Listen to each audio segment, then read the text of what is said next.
2 అక్రమ సంబంధాలు, 2 అత్యాచారాలు. కేవలం వేషం పవిత్రంగా ఉన్నా కూడా వాడు బుద్ధి ఉండేవాడు ఉంటాడు, తక్కువ మంది ఉంటారు. వాళ్ళకి వేసే శిక్షలు పడే శిక్షలు పడతాయి, తప్పనిసరిగా ఉంటాయి. దానికోసం అందరూ ఉద్యమిస్తారు, ఏం పర్వాలేదు, ప్రభుత్వం సిద్ధం, కొత్తగా చట్టాలు పెట్టారు. అంచేత వాటి కోసం పోరాడేటువంటి మహిళా సంఘాల వాళ్ళు ఉంటారే, కన్న పిల్లల్ని పీక పిసికి గొంతుల్లో బారేస్తున్న తల్లులకు వ్యతిరేకంగా కూడా ఈ మహిళా సంఘాలే పోరాడాలి. వారు పోరాడారండి దాని గురించి. ఆడవాళ్ళు ఎంత అన్యాయం చేసినా సమర్థిస్తారు.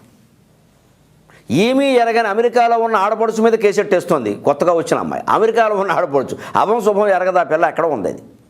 వదిన గారు అత్తగారు నన్ను ఏడిపించారు, గృహహింస. అసలు గృహంలో లేదా ఆవిడ.